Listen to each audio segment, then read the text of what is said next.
Hello friends, welcome to the SNA e-medical classes. Today we will discuss regarding first aid management.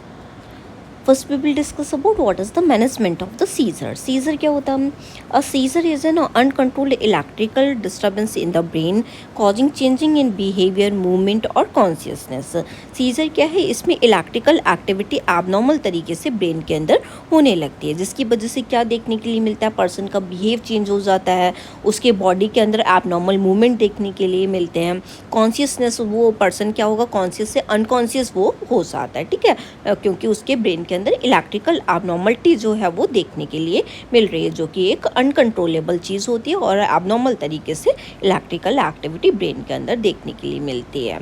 It can be cause by epilepsy, fever, head injury और other medical condition. ये किसी भी reason की वजह से हो सकती है, जैसे किसी को इलेक्ट्रिकल एक्टिविटी जो एबनॉर्मल तरीके से आ रही है उसके रिकरेंट अगर एपिसोड्स आने लगते हैं, सीजर्स के अगर किसी के अंदर रिकरेंट एपिसोड्स आ रहे हैं, जैसे किसी को एपिलेप्सी हो रही है या फिर किसी को बहुत हाई फीवर हो गया है, हेड में कोई इंजरी हो गई या कोई अदर मेडिकल कंडीशन वगैरह है, कुछ उसको कुछ ऐसा डिसऑर्डर है जो ब्रेन के अंदर कुछ प्रॉब्लम कॉज कर रहा है, तो उसके अंदर सीजर आ सकते हैं। अगर किसी को सीजर अगर आ रहा है तो हमें मैनेजमेंट उसको कैसे करना होगा, फर्स्ट एड हम उसको क्या देंगे, फर्स्ट प्राइमरी केयर हम उसे कैसे क्या देंगे। Protect the person from injury by moving near by object away. अगर हमने देख लिया कि सामने कोई पर्सन गिरने वाला, उसको सीजर आ रहा है, तो उसके सामने पड़ी हुई चीज़ हमें हटा देनी है, या फिर अगर हमें पता है कि इस पर्सन को चांसेस हैं कि इसको सीजर कभी भी आ सकता है, ठीक है, तो उसके पास ऐसी कोई ऑब्जेक्ट वगैरह नहीं रखेंगे जिससे उसको चोट वगैरह लग सके, ठीक, तो उसके जो नियर बाई के ऑब्जेक्ट होंगे वो हमें हटा के रखने हैं, जो भी ऐसा कोई भी चीज़ जो उसको इंजरी कॉज कर सकती है। डू नॉट रिस्ट्रेन जाम और put anything in their mouth. उनको हमें कोई बांधना वगैरह नहीं है, ठीक है, या फिर हमें उनके ज़बरदस्ती कुछ भी मुंह में डालने की कोशिश नहीं करनी है, ठीक है, ऐसी कोई एक्टिविटी नहीं करनी है। Place them on their side after the seizure to keep the airway clear. हमें उनको साइड में बैठा देना, उनको एक रिकवरी पोजीशन देनी है, लेटा देना है, और सीजर के बाद उनका सीजर जब तक आता है उसके बाद में वेट करना है कि और देखना है कि उनका उस टाइम पे जब उनको बैठाया है तो उनका एयर वे पेटेंट रहना चाहिए, एयर वे ओपन रहना चाहिए, उसमें कोई ऑब्स्ट्रक्शन वगैरह ना हो, जिससे कि कोई भी ऐसा उनको एयर वे का ऑब्स्ट्रक्शन जो है वो ना हो, जिससे कि उनको ब्रीदिंग वगैरह में प्रॉब्लम हो, तो उनको कुछ ऐसा चीज़ हमें नहीं देनी है ना हमें, और ये भी इंश्योर करना है कि उनका एयर वे उस टाइम पे पेटेंट रहे। टाइम द सीज़र, हमें नोट करना है कि सीज़र कितने टाइम के लिए आ रहा है। If it is last more than 5 minute, अगर ये 5 मिनट से ज़्यादा के लिए आता है, ठीक है, तो हमें तुरंत एमरजेंसी सर्विस को कॉल करनी है। अगर समटाइम्स किसी का कोई डिजीज़ कंडीशन वगैरह हो जाती तो उसको रिकरेंट आते रहते हैं, तो उसको हमें देखना है, जस्ट हमें उसका सही होने का वेट करना है। अगर ये बार बार अगर ऐसा देखने के लिए मिल रहा है तो हमें मेडिकल अटेंशन के लिए जाना और उसका फर्दर क्या किस कॉज की वजह से हो रहा है वो पता करना है। अगर कोई हमारे सामने 5 मिनट्स तक ज़्यादा आ रहा है तो भी हमें क्या करना है, मेडिकल अटेंशन के लिए जाना है। Allow them to recover gradually, stay with them until they are full awake. हमें क्या करना है, उनका रिकवर होने का वेट करना है कि वो ग्रेजुअली तरीके से रिकवर जब तक नहीं हो जाते तब तक उनको हमें अकेले छोड़ के नहीं जाना, उनकी रिकवरी के लिए वेट करना है, देखना है कि वो फुल अवेक जब तक ना हो जाए, वो सही से फील करना करने लगे, तब तक उनके साथ हमें रहना, उन्हें अकेले छोड़ के नहीं जाना है। Next road traffic accident. Road traffic accident, road पे जो भी एक्सीडेंट्स वगैरह हो जाते हैं उनमें जो भी चोट वगैरह आती है तो वो क्या कहलाते हैं, रोड पे एक्सीडेंट्स, रोड ट्रैफिक एक्सीडेंट्स कहलाते हैं। तो रोड ट्रैफिक एक्सीडेंट अगर हो रहा है तो हम क्या फर्स्ट एड मैनेजमेंट कर सकते हैं। It involve injury sustain from vehicle collision including pedestrian, drivers और पैसेंजर, ठीक है। रोड ट्रैफिक एक्सीडेंट्स क्या होते हैं, व्हीकल के लड़ जाने की वजह से, कोई भी आपस में टकरा जाने की वजह से, ठीक है, कोई पैदल लोग चल रहे हैं उनमें, या फिर कोई ड्राइवर है, कोई पैसेंजर है, तो किसी में भी ये एक्सीडेंट रोड पे हो रहे हैं व्हीकल की वजह से, तो वो क्या कहलाते हैं, रोड ट्रैफिक एक्सीडेंट्स कहलाते हैं। कोई चल रहा था, रोड क्रॉस कर रहा था, कोई ड्राइवर गाड़ी चला रहा था, या फिर कोई भी पैसेंजर बैठा हुआ था, ठीक है, तो उसमें कोई भी व्हीकल वगैरह के टकरा जाने की वजह से ऐसा कोई निकल रहा है, रोड क्रॉस कर रहा है, तो उसमें क्या हो सकते हैं, ये एक्सीडेंट उनके साथ हो सकते हैं।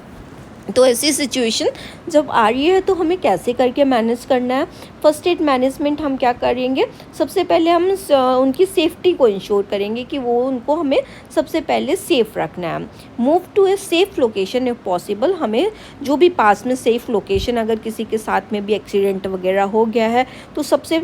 पास में जो भी लोकेशन है, सेफ़ लोकेशन है, वहाँ तक हमें लेके जाना है। Check for consciousness and breathing, उनके वो कॉन्शियस हैं कि नहीं है, उनकी ब्रीदिंग प्रॉपर हो रही है कि नहीं हो रही, उसके लिए हमें चेक करना है। If unconscious and breathing place in recovery position, अगर वो अनकॉन्शियस है और उनकी ब्रीदिंग एबनॉर्मल तरीके से चल रही है, ठीक है, तो उनका हमें रिकवरी पोजीशन में जो वो जब तक नहीं आ जाते तब तक के लिए हमें वेट करना है, और उनकी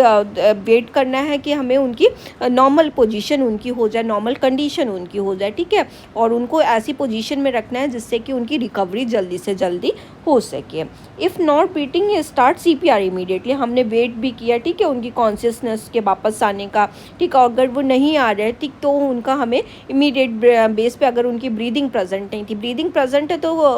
ओके एंड गुड, ठीक है, अगर नहीं है तो हमें तुरंत उनका इमीडिएट बेस पे उनका CPR स्टार्ट करना है। Stop severe bleeding, apply direct pressure, अगर उनको कोई रोड ट्रैफिक एक्सीडेंट में अगर कोई उनको इंजरी वगैरह हुई है, कोई भी चोट वगैरह लगी है, तो उसके ऊपर हमें जेंटली प्रेशर अप्लाई करना है ताकि हम उनकी ब्लीडिंग को स्टॉप कर सकें। इसमें हमने जो ब्लीडिंग में मैनेजमेंट किया, अगर कुछ ऐसा ब्लीडिंग वगैरह का हो रहा है तो हमें उनके ऊपर प्रेशर अप्लाई करना और उसका मैनेजमेंट को भी अप्लाई करना है। Do not move the person unless there is an immediate danger, हमें पेशेंट को वहाँ से अनटिल अनलेस वहाँ पे कोई भी डेंजर वगैरह हो, ठीक है, या जैसे कि आग लग सकती है या फिर कुछ, तो हमें ऐसे करके उनको मूव नहीं करवाना है। अगर कुछ हो सकता है तो वहाँ से हमें उनको दूसरी जगह पर शिफ्ट करना है जल्दी से जल्दी।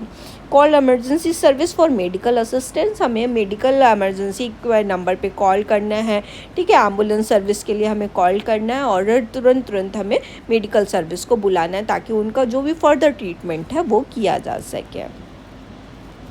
नेक्स्ट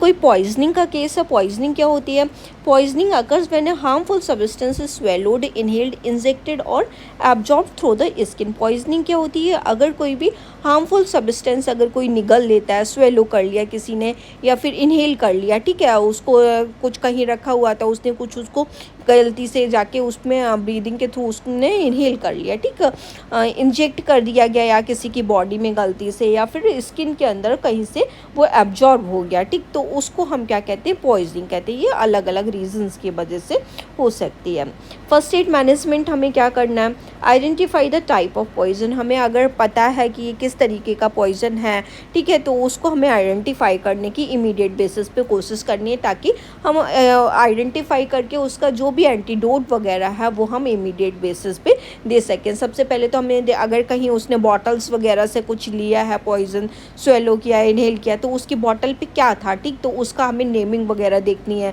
ताकि उसका एंटीडोट हमें पता हो कि हमें इसमें क्या दे सकते हैं, या फिर हम जो भी डॉक्टर के पास जाएंगे तो उसने क्या लिया हम उनको वो चीज़ बता सकें। Do not induce vomiting unless instructed by medical professional, हमें वोमिटिंग वगैरह कराने की उसको कोशिश नहीं करनी है क्योंकि हमें पता नहीं है कि उसने क्या चीज़ ली है, ठीक है, अनटिल एंड अनलेस वो मेडिकल प्रोफेशनल नहीं है तब तक हमें ऐसी कोई भी चीज़ नहीं करनी है। If swallowed rinse the mouth but do not give large amount of fluid, अगर उसने वो चीज़ स्वेलो कर लिया है, ठीक है, तो उसका हम मुंह धुलवा सकते हैं बट उसको फ्लूइड वगैरह, लार्ज अमाउंट ऑफ फ्लूइड वगैरह उसको स्वेलो वगैरह करने के लिए हमें कुछ भी ऐसा नहीं देना है। अगर उसने वो इनहेल किया है, जैसे कार्बन मोनोडाइऑक्साइड वगैरह कुछ इनहेल कर ली है गैसियस फॉर्म में, तो उसको हमें फ्रेश एयर में, जहाँ पे भी फ्रेश एयर है, ठीक है, तो वहाँ पे उसको शिफ्ट करना है ताकि वो फ्रेश एयर वो ले सके।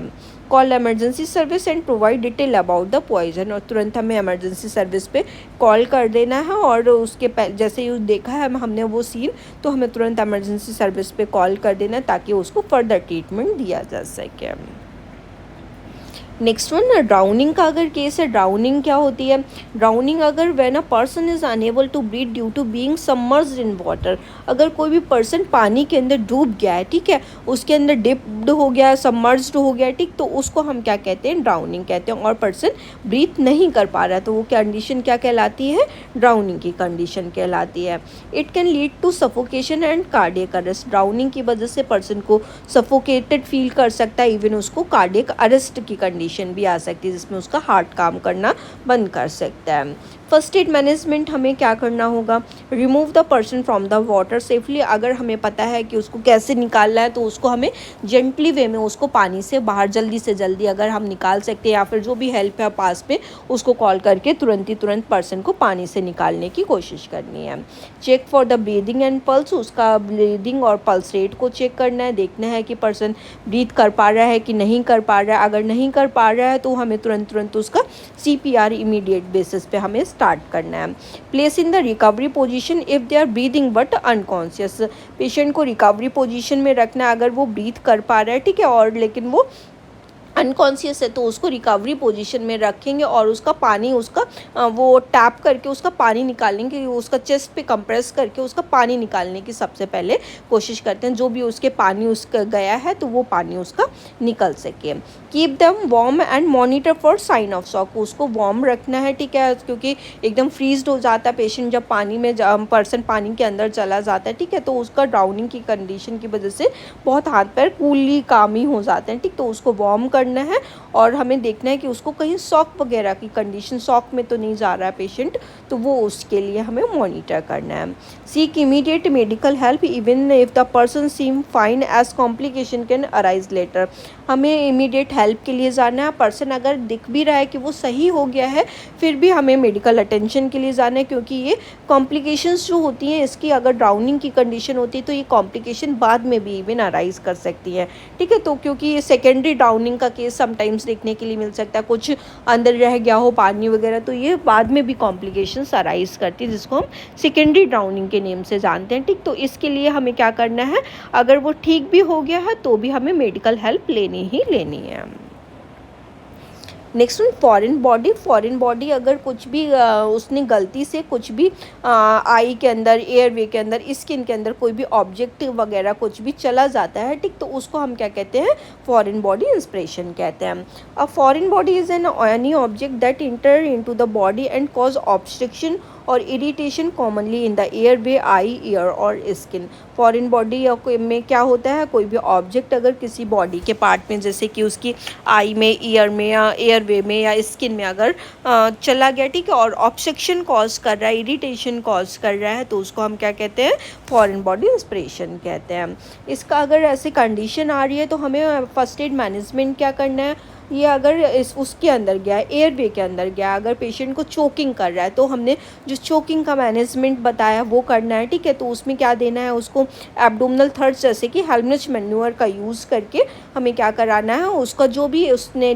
वो किया है, जो भी ऑब्स्ट्रक्ट हुआ है, जो भी चीज़ चोक कर रही है वो हमें निकालना है, ठीक है, तो उसके लिए हमें क्या करना है, जो हमारा ये बेली बटन होता है उसमें फिस्ट बना के दोनों हाथों से उसके पीछे खड़े होकर क्या करना है, इनवार्ड और अपवार्ड मूवमेंट करवाने हैं ताकि जो भी अटका हुआ है वो बाहर जो है वो आ सके। हेल्मनिच मैन्यूअर के थ्रू हमें कराना है, उसमें एब्डोमिनल थ्रस्ट उसको देने हैं और तब तक करना है जब तक वो ऑब्जेक्ट उसका बाहर नहीं आ जाता है। यहीं कोई आई में अगर कोई चीज़ गई है तो डू नॉट रब the I, rinse with clean water and saline, उसको हमें रबिंग आई के अंदर कोई भी नहीं करनी क्योंकि ये इरिटेशन कॉज कर देगा, ठीक है, कोई भी ऑब्जेक्ट हो सकता है तो उसमें कोई भी वो डैमेज कॉज कर सकता है आई के अंदर, ठीक, तो उसे हमें क्या करना है, क्लीन वाटर या सलाइन से हमें उसको जस्ट वॉश आउट करना है और तुरंत मेडिकल हेल्प के लिए जाना है। अगर वो ऑब्जेक्ट नहीं निकला, जो भी ऑब्जेक्ट गया था, तुरंत हमें मेडिकल हेल्प के लिए चले जाना है।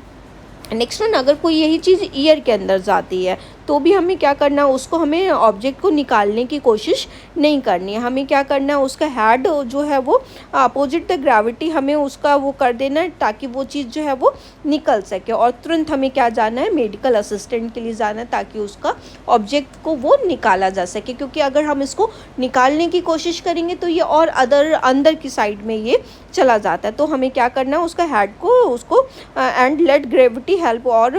ग्रेविटी से ये क्या होता है, समहाउ ये निकल सकता है। अगर हम उसका अपोजिट डायरेक्शन उसमें कर देते हैं, ग्रेविटी की साइड में कर दिया है तो वो निकल सकते हैं, जैसे कोई पानी चला गया है या कोई अदर ऑब्जेक्ट है, जस्ट उसको हमें निकालने की बिल्कुल कोशिश खुद से नहीं करनी है। अगर हमने की तो ये क्या पता कुछ और अंदर जो है वो चला जाए और ईयर को ये डैमेज करे, और साथ में हमें अगर ये ग्रेविटी के विद द हेल्प नहीं निकल रहा है तो हमें क्या करना है, इमीडिएटली हमें मेडिकल अटेंशन पे जाना है। यही चीज़ अगर कोई स्किन के अंदर गई है तो हमें स्किन के अंदर जैसे कहीं वूंड वगैरह था या फिर कुछ भी ऐसे करके था, ठीक है, तो हमें कोई ट्वीज़र वगैरह जैसे वो होती है, पिन्स होती है, तो उसकी हेल्प से हमें क्या करना है, स्किन को सेपरेट कर देना। अगर ये अप ऊपर साइड में अगर हमें दिख रहा है, विजिबली दिख रहा है, अगर ये इनर साइड में है तो हमें कुछ भी नहीं करना है, हमें क्या करना है, सीधे सीधे हमें मेडिकल हेल्प के लिए जाना। अगर ट्वीज़र की हेल्प से हम तभी करते हैं जब ये विजिबल हो, ऊपर ऊपर दिख रहा है स्किन में, तो हम क्या कर देंगे, उसको निकाल देंगे। जैसे समटाइम कोई स्टिंग वगैरह हो सकते हैं, इंसेक्ट वगैरह हो सकते हैं, अदर कोई चीज़ हो सकती है, ठीक। तो अगर वो दिख रही है तो हम उसको निकालने की कोशिश करते हैं with the help of the tweezer, otherwise हमें नहीं करनी है, हमें तुरंत मेडिकल अटेंशन के लिए जाना है।